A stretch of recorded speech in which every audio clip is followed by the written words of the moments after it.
ভারতের সাবেক একজন পররাষ্ট্রমন্ত্রীর তার লেখা বইয়েরই সরিয়ে ফেলা হয়েছে, এরকম আরও বেশ কিছু অভিযোগ তারা করেছেন এবং এগুলো করে তারা বলেছেন সরকার আসলে এটা দিয়ে কি বার্তা দিতে চায় ভারতের জিনিসগুলো।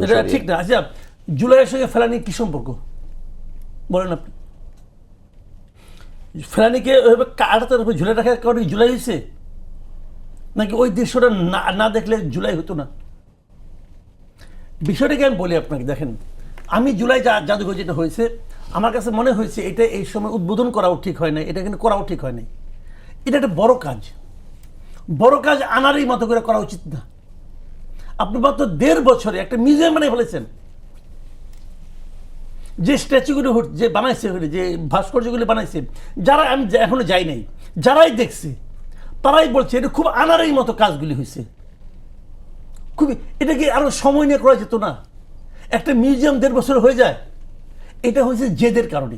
কতিপয় চ্যাংরা পোলা পান হয়ে গেছিল উপদেষ্টা, হয়ে তারা জেদ ধরছে যে আমরা এটা করবো, এখনই করে ফেলাম। জুলাই জাদুঘরে এখনই করতে হবে, আর এখানেই করতে হবে, এত তাড়াতাড়ি করতে হবে, হয়ে গেছে। কি হয়েছে? যেটা বানাইছে কি হয়েছেটা কি দেখেন। আমি এটা আপনাকে ছোট্ট উদাহরণ দিই। আমাদের একটা জাতীয় জাদুঘর আছে, এটা আয়তন কত? 8 একরে একটু কম, 8 একরে 7.82 একর এরকম হবে। 8 একরে একটু কম জায়গার মধ্যে এটা জাদুঘর বানাইছে। আমাদের একটা মুক্তিযুদ্ধ জাদুঘর আছে, আয়তন কত? 1 একরের কম, 1 একরের চেয়ে কম। আর আপনি জুলাই জাদুঘর বানাইছেন, আয়তন কত? 14 একর জায়গায় করছেন আপনি। তার মানে জাতীয় জাদুঘর, মুক্তিযুদ্ধ জাদুঘর, এর চেয়ে জুলাই আরো হয়ে গেছে। আমি তো মুক্তিযুদ্ধ জাদুঘরের পক্ষে না। মুক্তিযুদ্ধ জাদুঘর থাকবে, জাতীয় জাদুঘরের একটা অংশ হিসেবে থাকবে। জাতীয় জাদুঘরে আপনি যান, ওখানে আমাদের যে জেট ফোর্স, আমাদের যে কে ফোর্স, সব ফোর্সে যে ওরা মানে জেট ফোর্সের যে সিম্বল, ওটা মুক্তিযুদ্ধ জাদুঘরে না, ওটা জাতীয় জাদুঘরে আছে। আমাদের পুরো ন্যাশনাল মিউজিয়াম এটা, এই সবগুলি ন্যাশনাল মিউজিয়ামে আসতো। মুক্তিযুদ্ধ জাদুঘরের জন্য আলাদা একটা উইং থাকতে পারতো, আলাদা একটা জাদুঘর কত দরকার আমি দেখি না ভাই। আবার ধরেন আপনার এই জুলাই জাদুঘর, এটা ওটা উইং থাকতে পারতো জাতীয় জাদুঘরের মধ্যে।